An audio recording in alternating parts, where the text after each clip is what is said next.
Yeah, man. I guess I'm ready. When, whenever you are. Hello, everyone, and welcome to Marvel Multiverse Mayhem on the Genreverse Podcast Network, LRM, etc. Brought to you by Grow Generation, where the pros go to grow. Did I get everything, Kyle? I do. Yeah, guys, hit that subscribe button, the follow button on YouTube and your favorite podcast app. Follow us on social media. All that linkage and stuff is down in the description box below. And yay, we are talking about a decent episode, I thought, and a great fucking movie. Just saying. We're continuing our keeping up with Hawkeye, and we've watched our final Spider-Man movie that we have to view until No Way Home. Woo! Which draws ever closer with more and more crappy posters and more TV spots that reveal weird stuff. And yeah.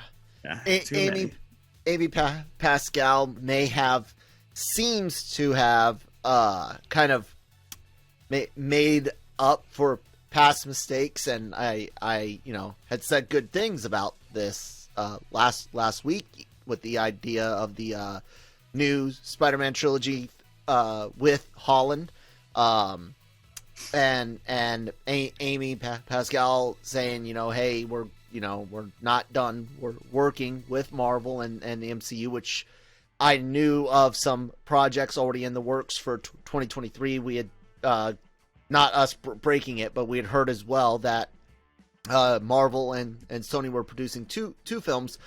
One is believed to be the Kraven film. The other is believed to be Venom 3, which could be Spider-Man versus Venom, or Venom versus Spider-Man of some sort. Hopefully. But yeah, maybe separation anxiety is the name they'll go with. Just throwing that out there, but Venom separation anxiety. I know. I'm serious. You don't know the arc or the game or any of that, do you? No, I know Maximum Carnage. Oh, that's an actual thing.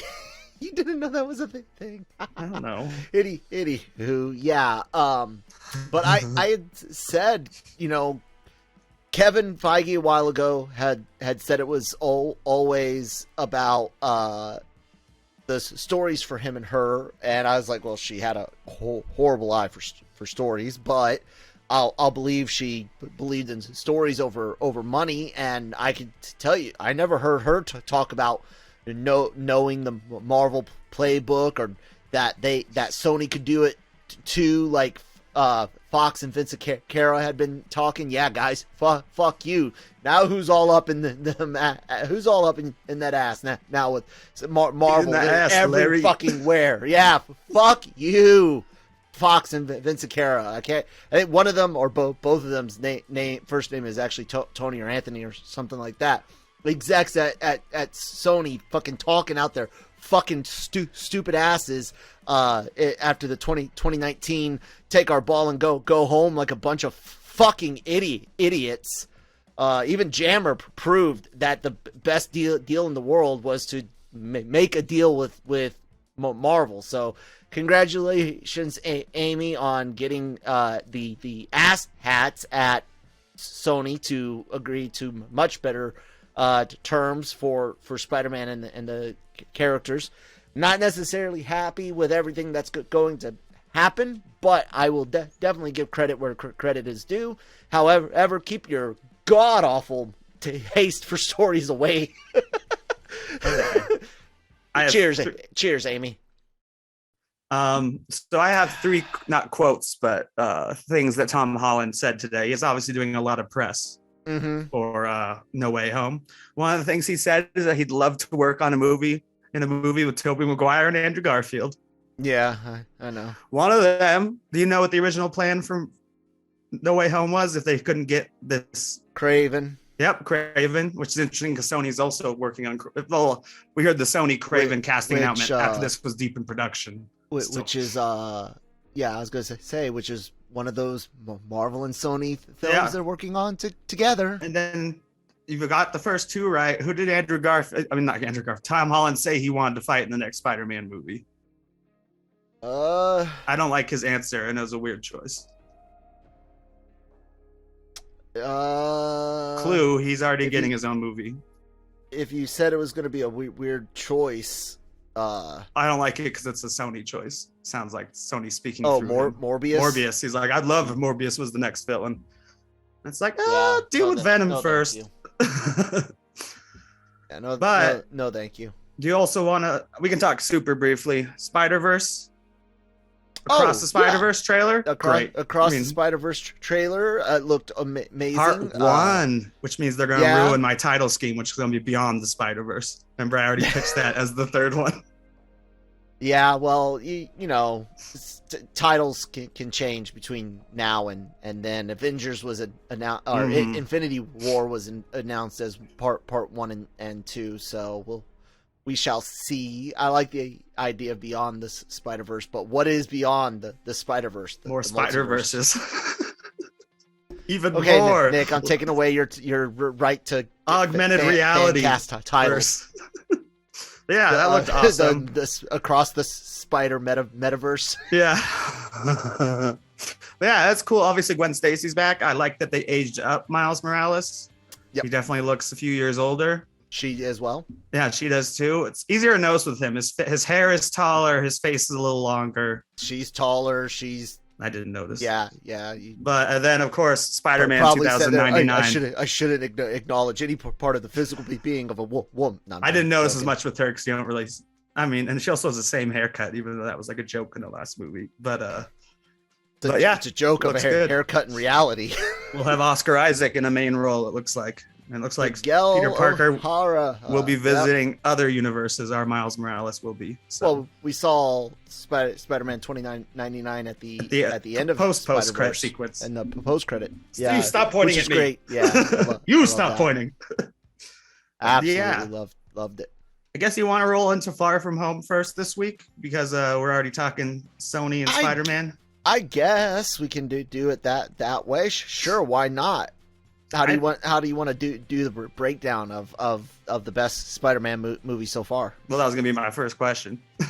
Is it? Well, I figured it was your favorite. I've already said this was top after. Hold on, I think my camera might have out of focused some bull crap. But anyways, I had already talked about this being my absolute favorite from.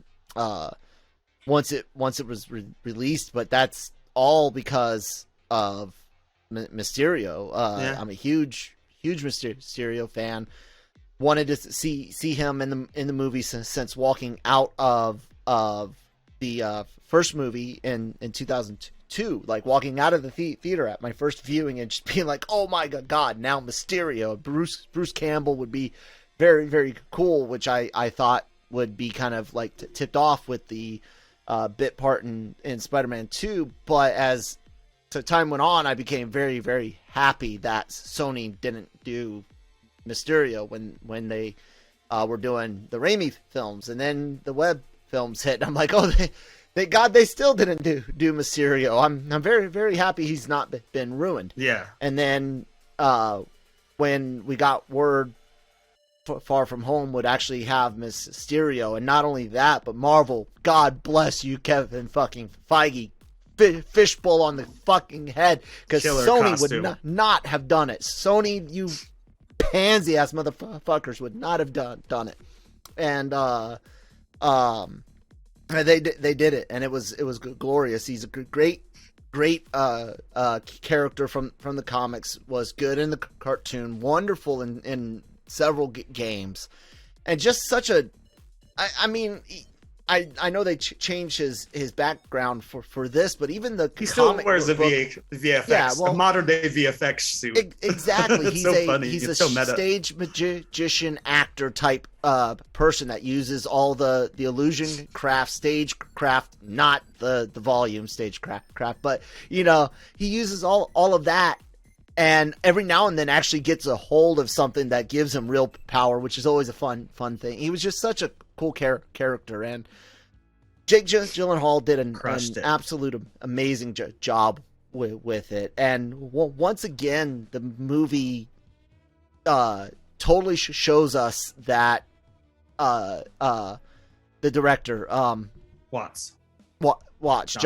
Watts and the Marvel crew and whoever Sony's got on site with them finally got kids and some young adults that were close enough to kids to give us kids. And here's one of the key points I wanted to bring up.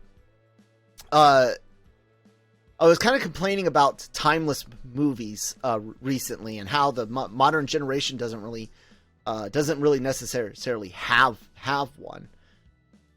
I think Spider-Man Homecoming and Far From Home are not necessarily that, but they are as close as you can get, because at no point was there a like, it doesn't feel dated to today, other than the fact that you see a touch screen, smartphone and the way modern cars look. Yeah, it's very much a human story. Like everything the kids go through, what all kids go through. Coming of age story with, I want to date MJ, I need to buy her this. But this is my plan. There's no attempt to throw 2016 at it or 2020 at it. There's no attempt to throw any type of modern sociological spins on anything. They literally do exactly what I've been talking about is needed to tell a story. They managed to grab the human experience, and that's the great thing is everybody's human. Everybody has a individual experience based on multiple things, from culture and race to religion to region you grow up in. But also everyone has that human experience, the things that are very similar. Your first love, your first heartbreak, your first boo-boo, the first time an adult lets you down, the first time you fail. This movie and its predecessor shows us that Parker fucks up, messes up, fucks up a lot, and not just the big one. I can't believe you're that gullible. Yeah, I love that line. And he has like the trick within a trick, like Inception, which is how he gets Parker to that point. Yep. And there's also just that great line to kind of wrap it up in the fact that this is still a kid and still a human, despite him being Spider-Man. And that's when he's being sewn up by Happy. He's like, I thought you were super strong. Yeah. Have super strength. He's like, it still hurts. It reminds me of the Wolverine line, even though it's not. How did I know you were going to say that before you even said it? It reminds me. In my mind, I was like, that's the one thing I always think about. Because you read the comics, you're like, oh, he just pops the claws and go to town. But it's like, it hurts every time he pops the claws. Even though it heals, he's feeling the pain of claws shooting out of his skin. He doesn't get scar tissue that has less nerve in it. No, exactly. It hurts just as much every time. I've got a scar on my arm where I had a skin cancer removed, and it has almost no feeling in it. Like, you have to start pushing pressure to get below the scar tissue from where the skin ruptured. But yeah, man, if you had to pick an A+ movie to judge all other films on, this is my A+. And I am biased for the Mysterio character, but I don't know anyone that doesn't think that they didn't knock it out of the park with Mysterio. Pitch for No Way Home. Bruce Campbell is an actor starring in Quentin Beck, The Tragedy, the musical. That way he still gets to play Beck. No musical. No Sponsored by the Daily Bugle. No. As long as it's not a Mysterio, musical. Fallen angel, fallen hero. The stage show is fine. I'm down with that. So what'd you think of it watching this time, Nick? I always loved it. It's the one I've seen most recently, except for the ones we rewatched, because I always rewatch the most. Like, they're not my favorites, but I do love Homecoming and Far From Home. Like, I love the Vulture. I love Mysterio with the acting choices, the dialogue, the moments, like the turns of like the twists. especially like I'm still amazed that I didn't go to the movies with anybody except for my best friend who knew Mysterio was a bad guy. My parents didn't know, my sister didn't know, other friends didn't know. So that twist, I still enjoy it. Watching it at home for like the 20th time, I'm like, I love how they unfurl that twist where he walks out and he's like, I forgot what he says. He's like, I think we got it or something. Because he plays poor Peter like a fiddle. And I love the fact that there are scrolls in that movie, because I love the post-credit scene where they're like, I'm embarrassed. Like, I didn't see that coming. And that's coming from a shapeshifter. Yeah, but come on, man. That was some... For reals, after seeing half the universe come back, I believe some fucking elemental shit. Yeah, no.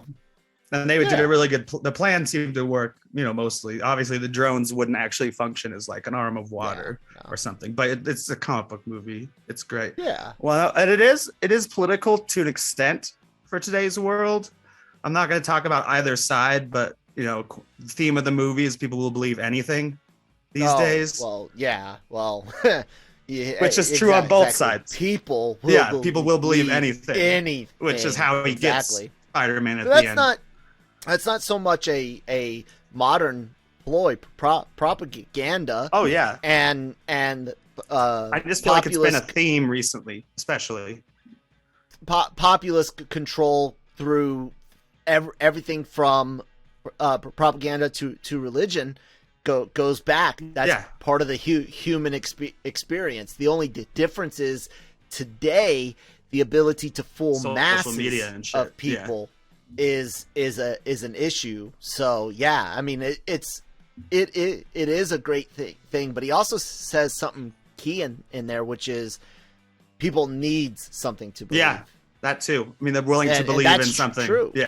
A lot of people have wondered, for hundreds of years, different faiths were rarely questioned, and all of a sudden people draw correlation, causation. I'm not agreeing with it, but I'm saying philosophically it's fun to discuss when people are like, as science spreads and more people turn away from different deities, not any particular one, you start seeing the decay of society because people lose something to believe in greater than themselves. And I'll say this, there is a nugget of truth in the philosophy of that, because in my opinion, all humans at their core are trash. Each and every one of us. Seriously, think about how often you've thought to yourself, I want to ignore this trash on the road. I want to ignore this person that needs help at the door. I want to ignore my mom calling me right now, even though I know she's probably lonely, but I really don't want to fucking talk to her. But you did all of those anyways. You picked up the trash, you helped the person at the door, and you answered the phone even though you didn't want to, because part of you was able to say, this person needs it, this planet needs it, or whatever, how green you want to go, versus I'd be like, man, my front yard needs it for home value, but capitalist pig. But the point is we all had something to tell us to do it better, and we listened to it, but we are trash at the core. And when you believe that humanity is the top of the top, and the top is trash, you're trash at the core, and the top of all is you're trash. A virus. It can't. You can see philosophically how that could be kind of unnerving. So I do love that line. They say it multiple times. Like at the end, he says that. Like you said earlier, he has an even better line where he's like, "People want something." Especially, and it is. I mean, it's not necessarily even a commentary, because it's like, after Thanos, why wouldn't you believe anything? Like, you're not gonna look that hard into a guy that's flying around fighting elementals. You're like, nope, that happens every day somewhere in the world now. Yep, there are assassins in New York, and like, there's all kinds of shits going on. I love the movie. I know we've disagreed on this in the past, but I still think what even more brutal than Peter Parker being dusted is the idea that Quentin Beck almost shoots him at point blank range, but he uses his Peter tingle. Brutal. I mean, I know we disagreed. That's one of the most brutal moments. It's just weird because he's like a kid, even though Beck wants to kill him immediately, even though he's a kid, holding a gun to. I guess what else would you do against a superhero but try to shoot them? Like, don't take any chances. Like, but it's such a moment where you hear the gunshot. Dozens of guns. It's I don't.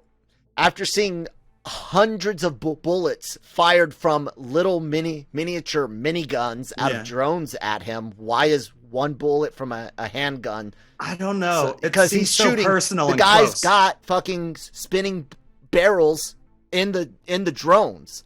That's part of that propaganda and media. You believing what? No, it's just I don't know. It's more personal because he's right there, and the way it's mostly the way it's cut. Where you hear the gunshot and then you see him holding Mysterio's arm, like. Well, they actually show Peter. It's simultaneous. Yeah, Peter is reaching really well as it goes off because of the precog movement. It's a great scene. Tingle. I love it. I just don't think it's any worse than what Beck had been trying to do already. It's more personal. I don't know. Because, it's like all these guys are trying to kill it. They find out who he is, and they're still trying to kill. Like, there's like the line in Spider-Man 2, even though he's a man, he's like, he's just a kid.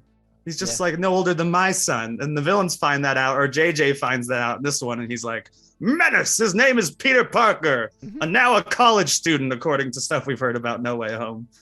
So I would say the main thing I noticed, obviously I'm just praising the movie. I'm agreeing with you. Not my favorite villain, not my favorite movie, but it's fantastic. I wouldn't change anything about it. I noticed a line that I think is a reference to Spider-Man 3. What's that? When Spider-Man's destroying the drones and the image is kind of like breaking down, Quentin Beck's like, what's going on? And the tech is like, could be a flock of birds or something. Which made me instantly think of Spider-Man 3, where he falls into the sand and they're like, it's probably just a bird. It'll fly away when we start. So I'm like, that might be a reference from a real Spider-Man fan writer. It's another person just dismissing it, where it's like, it's probably just a flock of birds. A bird just fell in there. That's why there's like 180 pounds more mass inside art. After he had already fucked up, assuming things would be okay. Yeah. When the drone got damaged when Peter accidentally grabs it off the Ferris wheel. Excuse me, Night Monkey. Night Monkey. I love that. And I will say this last thing on it. The supporting cast, the friends, Betty and Ned, MJ of course, all great. I know Betty's probably not going to be as big a part of this upcoming one as she was the previous one. Same with Flash. I just enjoy how they make it. They built up a storyline for Flash.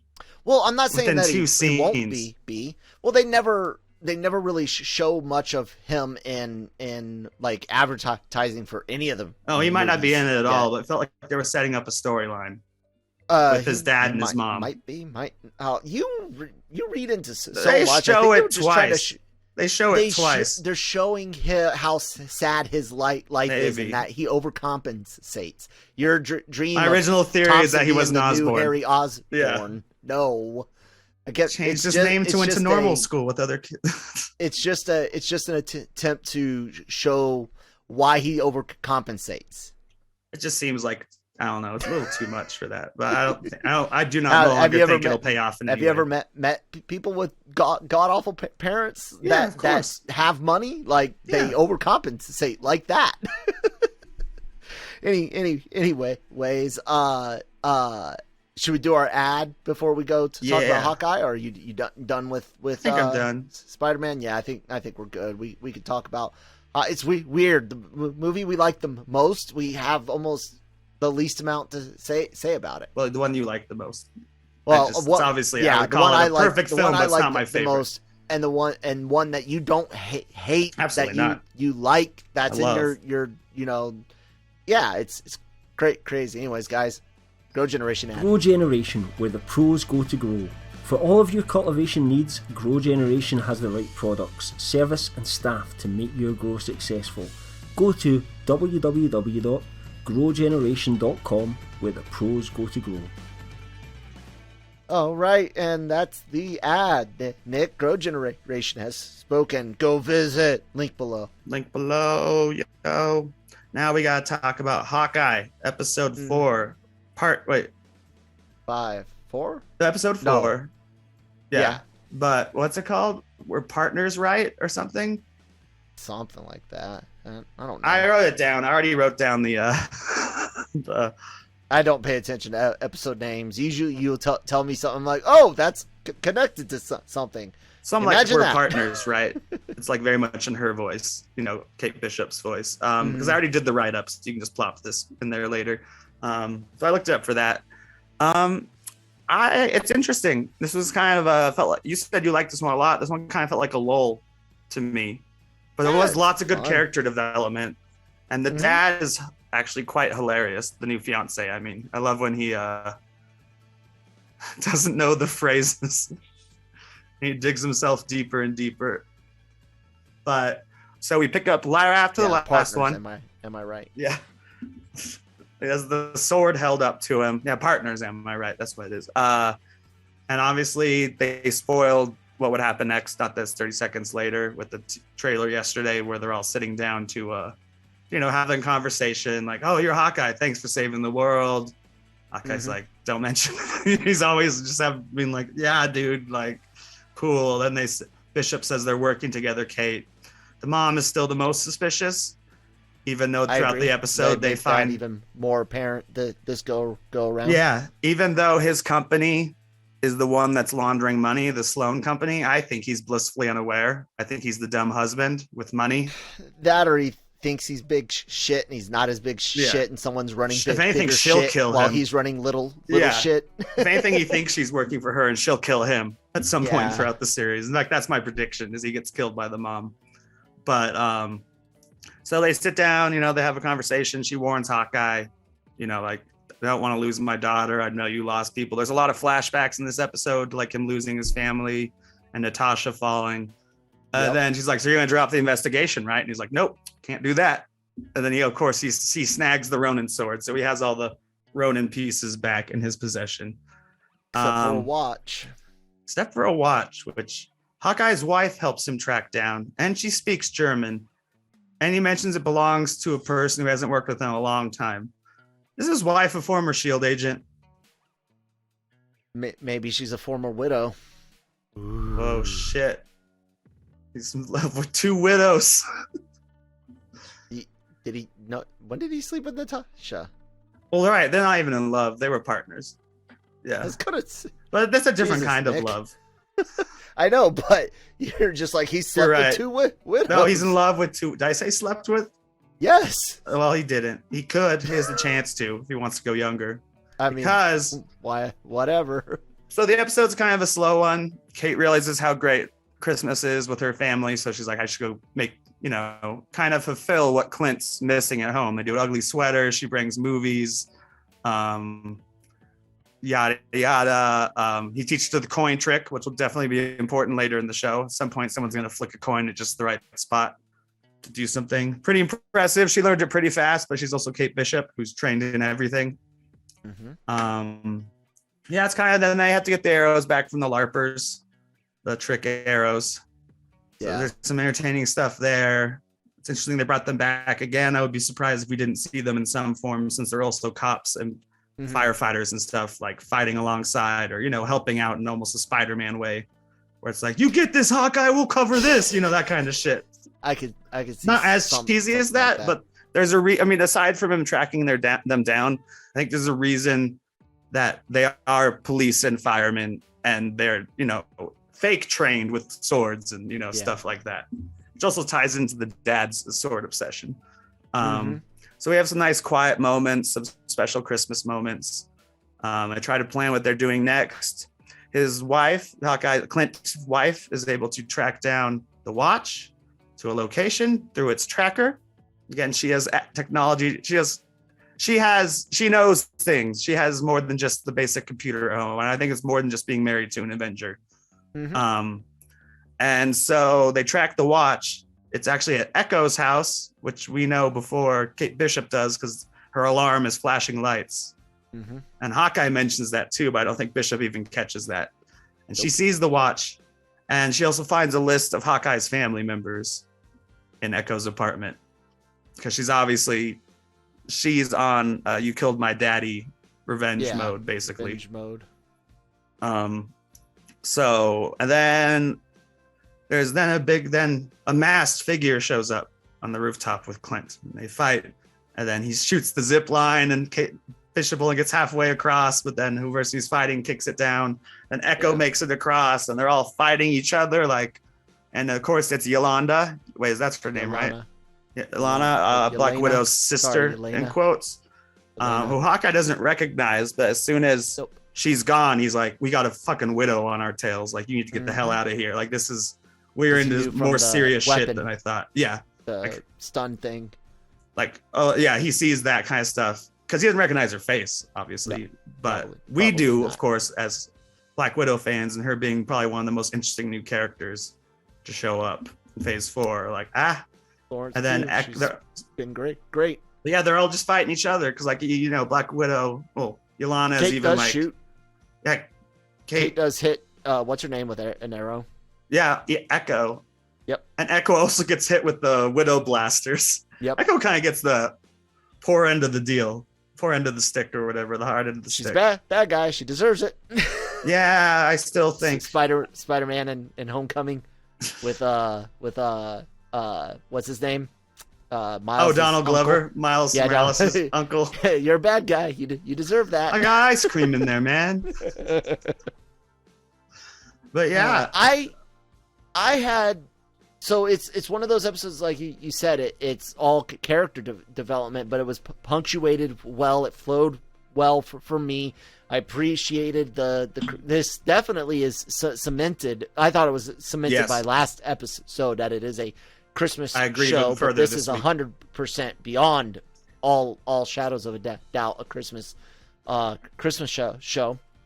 And the only disappointing thing is how little Yelena we are getting, unless she's going to be a huge part of these last two episodes.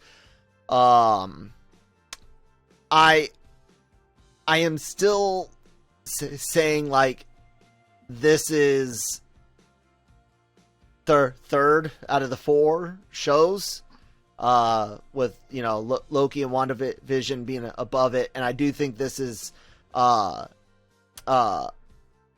only because of the rough landing so far. As of right now, this is kind of tied, if not slightly above, Falcon and Winter Soldier. But we still have to wait on the landing. But that's not saying anything bad, but that's not saying anything good, because it's really kind of like Loki and WandaVision. Whoa, wow. Way out and there. Then this and Falcon and Winter Soldier is, that's cool. And then this is like, that's, I'm not sure yet. I'm not sure yet. So we'll see how they go. The great part about Falcon and Winter Soldier was a lot of the things I could connect with, while the great part about this is just how Christmassy and kind of homey feely it is. So like I said, when I'm like, oh, it's bottom tier of greatness, it's like, ranking glasses of whiskey that aren't bottom shelf. It's like, yeah, sure, all these top shelves have got to be ranked, but darn, I'm drinking the worst of the best. I still think so far, depending on how the series goes, like I said, they have 2 episodes left to land it. Basically, it's the 3rd act is left. I still like every show better than any of the movies they put out this year. The exception of What If, because I don't count that really. No, I was going to say the same formula. I would put Shang-Chi over everything except maybe Loki. I don't know. I think the I Shang-Chi liked finale. I love it until the finale. Then it's one of the longer, least interesting finales, even with dragons. Where I was just kind of like, it's just the all of Trevor the stuff's funny. Them getting to the end is awesome. The martial arts is amazing, and then at the end they're just fighting dragons. Yeah. While Loki is just this great, fun, amazing, adventure, I still feel like WandaVision felt the most put together, most cohesive. There weren't as many times where I was like, you guys rushed the edit, even though I know they rushed the editing in WandaVision. I was like, you guys knew where this was going a lot more than some of these others.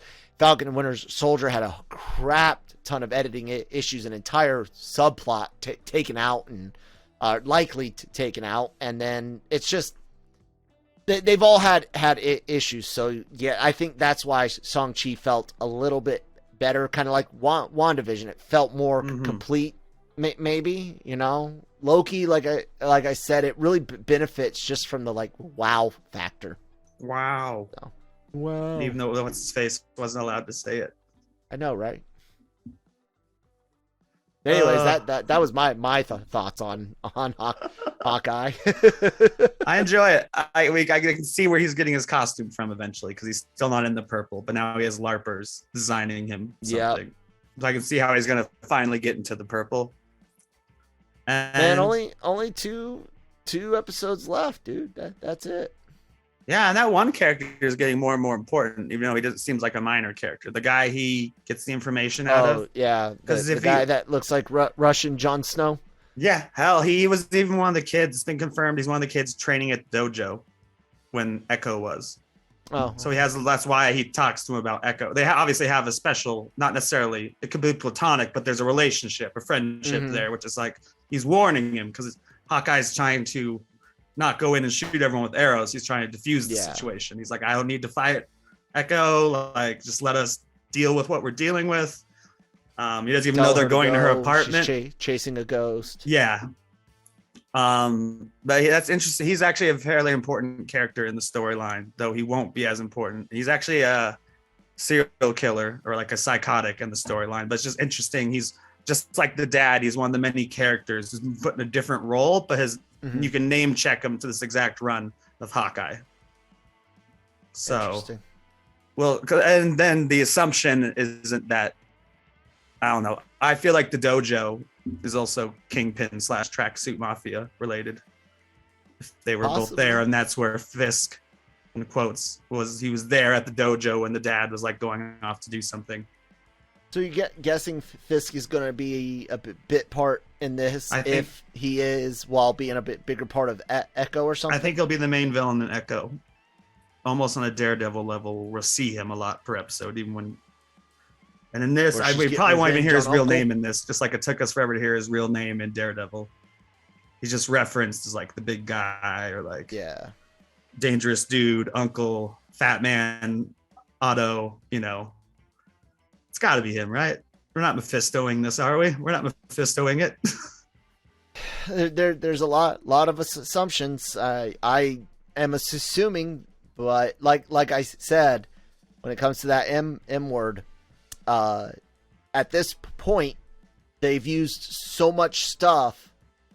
Not using that character in the end is almost like a disservice to the characters' creators, the writers of the stories that deal with Wanda, Vision, the kids. One More Day. I mean, you're taking a key element out of something. Like I said, I don't even care about oh look, I was on that train from the beginning. No, it's legitimately a. It's like when they don't credit writers and creators properly in things. You know what I'm saying? This is very, very similar. You're taking someone's work, their heart, and part of the heart of the story, and ripping it out to dress other stuff. So I agree. The same with this. If you don't use Kingpin, and it's been he was this big of a part of the Fraction story arc, and that big of a part of Echo and stuff. Big of the part of the Fraction story arc, but he's definitely a big part of Echo. Yeah, that's. What, I don't know how big he is. I know he's mentioned. I know he's involved for sure because the of comics the with the red stuff. suit. Also, he's involved with the Tracksuit Mafia in the comics. Okay, directly. That's what I'm saying. And then you're going to bring in this character that's got a big part, big to connection deal with to him. Yeah, because like I said, I never knew anyone could call Fisk anything other than boss. Well, Uncle kind of makes me think of like the Godfather, like calling someone Godfather if they're calling him Uncle, but I think it's just specific to her, and the other guy calls him that too because they have their close relationship. That's what I'm saying is with that means he's got to be a big part of this character, and so anyways, exciting wrapping it up. I think so. Obviously, we learned this week that if Matt Murdock returns, he'll be Charlie Cox. And it's like, yeah, of course. He could be a big character in Echo too, I would think. That'd be interesting. Possibly. His first bigger-ish appearance. He's like, I want to get this guy too, or I know a thing or two about this guy. It's just going to be weird with the variant idea that these aren't the Netflix people, that they're similar but different. I think that's the best way to go. All new, but all new, all different. How different? And if they're too different, can we still like them? And I think we'll get just nervous. We'll get the exact same betrayals and writing aside from not being R-rated, but no references to past events because that's what that happened in that happened in the Netflix universe, or something. They will have had similar events. Because I don't think, maybe even some. Because I don't think they're going to build off it and create a Daredevil season where it picks up after Daredevil season 3 with. No, unfortunately, because there's too much history for those who just bought it. The kids are watching Daredevil now, not the adults, because it's Disney Plus. So. Yeah, we'll see. Anything else? Marvel next week? What are we're doing? Next Hawkeye and No Way Home pre-show, right, on Thursday, and then Friday. Hopefully, we'll potentially record on Friday. You guys will have No Way Home review. I hope so. We should be able to get it done. We'll Friday talk. Afternoon. Yeah, we'll figure out a time. We're both seeing it Thursday at like 3:30, our respective time zones, or 3 o'clock. I can't remember. Yeah, maybe even get a chance to record on Thursday. Anyways, guys, please do check out LRMonline.com and Genreverse.com. Both go to the same place right now, but we are working on the podcast landing pages. I think it'll be sometime after the new year. But anyways, bookmark them both. The LRM YouTube channel, subscribe there. Lots of celebrity interviews. All the podcasts from the Genreverse Podcast Network go up on that channel for now. Hopefully one day we can get enough followers, subscribers that when we say, hey guys, we're spinning the Genreverse channel on its own, we can get 1,000 of you over there really, really quick and have you guys watch a whole bunch and get it monetized quickly. But please do subscribe, leave some comments, thumbs up, down. We'll take the hate clicks and tell us what we could do better. Social media information down below. I guess I'll say check out the Animeversal Reviews podcast this Sunday, Miyako-chan episode 10. So yeah, Nick. Oh, I want to ask the audience if they have opinions of what we should cover next, because after No Way Home, we don't know the release date of the next Marvel show at all. We have no dates. So, do you want us to do Marvel movies? Should we revisit Daredevil? Like, does anyone have any opinions on what we should do? Because I'm happy. We could go through the Marvel movies that we haven't done one by one. We can branch off to the shitty Marvel movies. We can watch the worst ones intentionally. Deadpool. I was going to say Fan Four Stick and Elektra. We could watch the worst ones intentionally. We could, revisit Daredevil because him and Fisk seem to be back. There's lots of possibilities. We could watch an anime. We could watch X-Men 97, like the original, not the one they're releasing soon. Just let us know. Not the whole series. I can't do that. No. But yeah, we'll come. Kyle and I will also discuss. But if you have something you really want to see us look at from Marvel, let us know. But I also do Breaking Geek Radio, the podcast.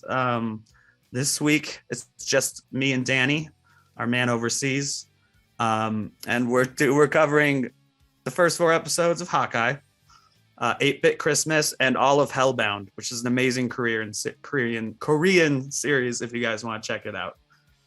That's all I got. And with that, Excelsior. Enough said.